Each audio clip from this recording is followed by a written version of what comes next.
Genesis 11. Now the whole earth had one language and the same words. As the people migrated from the east, they found a plain in the land of Shinar, and they settled there. And they said to one another, "Come, let us make bricks, and we'll burn them thoroughly." And they had brick for stone and bitumen for mortar. And they said, "Come, let us build ourselves a city and a tower with its tops in the heavens. And let us make a name for ourselves, lest we be dispersed over the face of the whole earth." And the Lord came down to see the city and the tower which the children of men had built. And the Lord said, "Behold, they are one people, and they all have one language. And this is only the beginning of what they will do. And nothing that they propose to do will now be impossible for them. Come, let us go down and there confuse their language, so that they may not understand one another's speech." So the Lord dispersed them from there over the face of all of the earth. And they left off building that city. Therefore its name was called Babel, because the Lord confused the language of all the earth. And from there the Lord dispersed them over all the face of all the earth. These are the generations of Shem. When Shem was 100 years old, he fathered Arpachshad, 2 years after the flood. And Shem lived after he fathered Arpachshad 500 years and had other sons and daughters. When Arpachshad had lived 35 years, he fathered Selah. And Arpachshad lived after he fathered Selah 403 years and had other sons and daughters. When Selah had lived 30 years, he fathered Eber. And Selah lived after he fathered Eber 403 years and had other sons and daughters. When Eber had lived 34 years, he fathered Peleg. And Eber lived after he fathered Peleg 430 years and had other sons and daughters. When Peleg had lived 30 years, he fathered Reu. And Peleg lived after he fathered Reu 209 years and had other sons and daughters. When Reu had lived 32 years, he fathered Serug. And Reu lived after he fathered Serug 207 years and had other sons and daughters. When Serug had lived 30 years, he fathered Nahor. And Serug lived after he fathered Nahor 200 years and had other sons and daughters. When Nahor had lived 29 years, he fathered Terah. And Nahor lived after he fathered Terah 119 years and had other sons and daughters. When Terah had lived 70 years, he fathered Abram, Nahor, and Haran. Now these are the generations of Terah. Terah fathered Abram, Nahor, and Haran.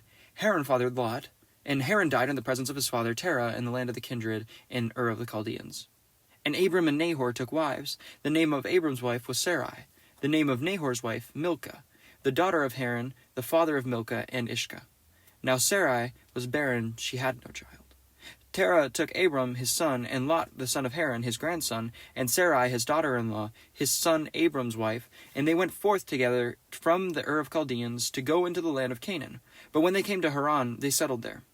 The days of Terah were 205 years, and Terah died in Haran. Genesis 12. Now the Lord said to Abram, "Go from your country and your kindred and your father's house to the land I will show you, and I will make you a great nation, and I will bless you, and I will make your name great, so you will be a blessing. I will bless those who bless you, and him who dishonors you I will curse, and in you all the families of the earth shall be blessed." So Abram went, as the Lord had told him, and Lot with him. Abram was 75 years old when he departed from Haran, and Abram took Sarai his wife, and Lot, his brother's son, and all their possessions that they had gathered, and the people that they had acquired in Haran, and they set out to the land of Canaan. When they came to the land of Canaan, Abram passed through the land at the place of Shechem to the oak of Moreh. At the time, the Canaanites were in that land. Then the Lord appeared to Abram and said, "To your offspring I will give this land." So he built there an altar to the Lord who had appeared to him. From there he moved to the hill country on the east of Bethel and pitched his tent, with Bethel on the west and Ai to the east. And there he built an altar to the Lord and called upon the name of the Lord. And Abram journeyed on, still going toward Negeb. Now there was a famine in the land, so Abram went down to Egypt to sojourn there, for the famine was severe in the land. When he was about to enter Egypt, he said to Sarai his wife, "I know that you're a woman beautiful in appearance, and when the Egyptians see you, they'll say, 'That's his wife.' Then they will kill me, but they will let you live. So say you're my sister, so that it may go well with me because of you, and that my life may be spared for your sake." When Abram entered Egypt, the Egyptians saw that the woman was very beautiful. And when the princes of Pharaoh saw her, they praised her to Pharaoh, and the woman was taken into Pharaoh's house. And for her sake he dwelt well with Abram, and he had sheep, oxen, male donkeys, and male servants, female donkeys, and camels. But the Lord afflicted Pharaoh and his house with great plagues because of Sarai, Abram's wife. So Pharaoh called Abram and said, "What is this that you have done to me? Why did you not tell me that she is your wife? Why did you say she is my sister, so that I took her for my wife? Now then, here is your wife, take her and go." And Pharaoh gave men orders concerning him, that they sent him away with his wife and all that he had. Genesis 13. So Abram went up from Egypt, he and his wife, and all that he had, and Lot with him, into the Negeb. Now Abram was very rich in livestock, in silver, and in gold. He journeyed on from the Negeb as far as Bethel, to the place where his tent had been at the beginning, between Bethel and Ai, to the place where he had made an altar at the first. And there Abram called upon the name of the Lord. And Lot, who went with Abram, also had flocks and herds and tents, so that the land could not support both of them dwelling together. For their possessions were so great that they could not dwell together. For there was strife between the herdsmen of Abram's livestock and the herdsmen of Lot's livestock. At the time the Canaanites and the Perizzites were dwelling in the land. Then Abram said to Lot, "Let there be no strife between you and me, and between your herdsmen and my herdsmen, for we are kinsmen. Is not the whole land before you? Separate yourself from me. If you take the left hand, then I will go to the right. If you take the right hand, then I will go to the left." And Lot lifted up his eyes and saw the Jordan Valley was well watered, everywhere like the garden of the Lord, like the land of Egypt in the direction of Zoar. This was before the Lord destroyed Sodom and Gomorrah. So Lot chose for himself all the Jordan Valley, and Lot journeyed east. Thus they separated from each other. Abram settled in the land of Canaan, while Lot settled among the cities in the valley and moved his tent as far as Sodom. Now the men of Sodom were wicked, great sinners against the Lord. The Lord said to Abram, after Lot had separated from him, "Lift up your eyes and look to the place where you are, northward and southward and eastward and westward. For all the land that you see I will give to you and to your offspring forever.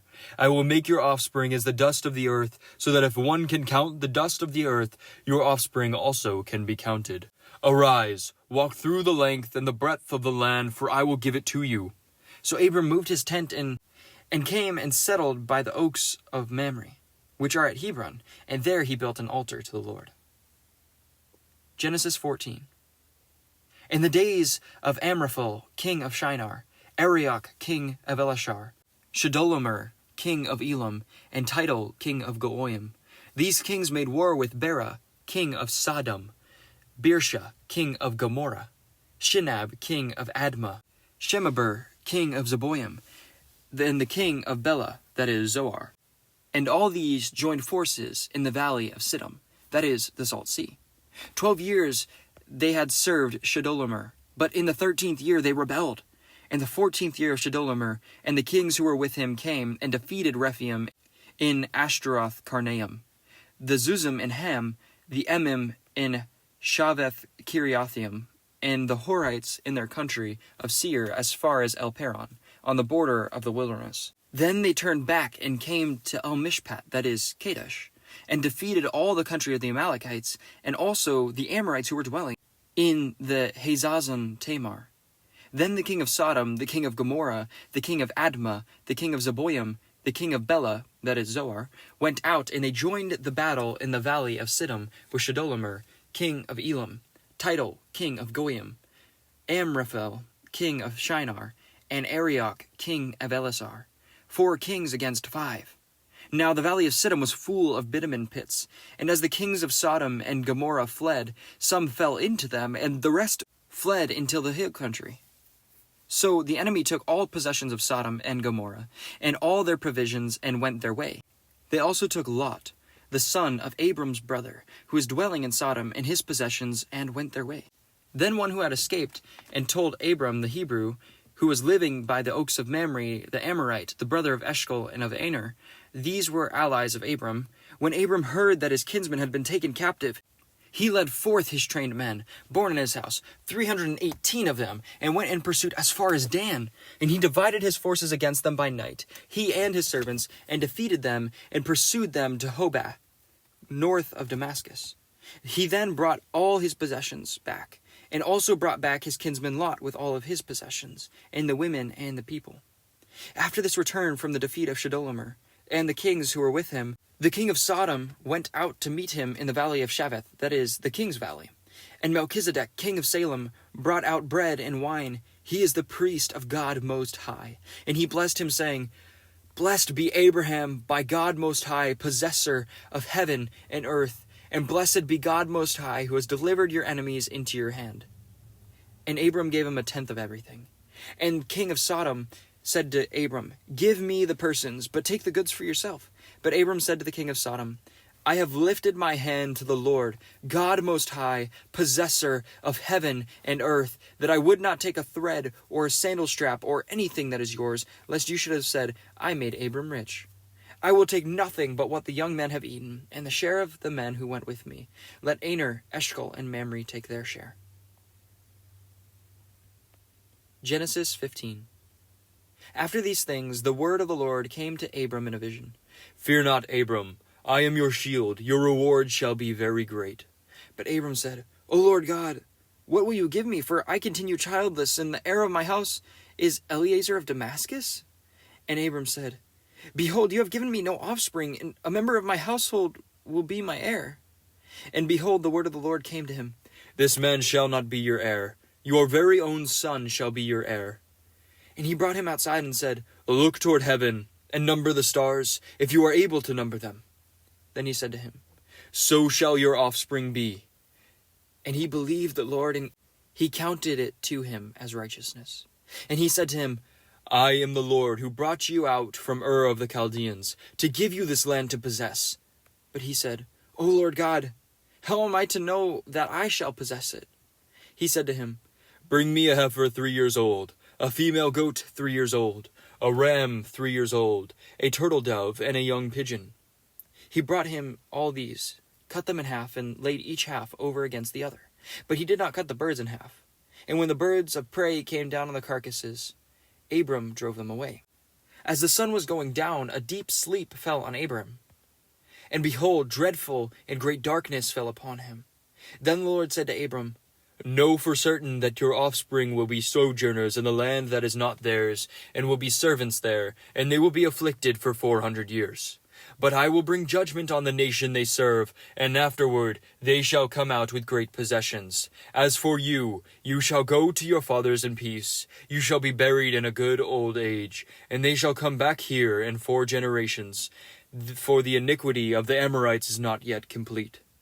When the sun had gone down and it was dark, behold, a smoking firepot and a flaming torch passed between these pieces, on the day that the Lord made a covenant with Abram, saying, To your offspring I will give this land, from the river of Egypt to the great river, the river Euphrates, the land of the Kenites, the Kenizzites, the Cadmonites, the Hittites, the Perizzites, the Rephaim, the Amorites, the Canaanites, the Girgashites, and the Jebusites.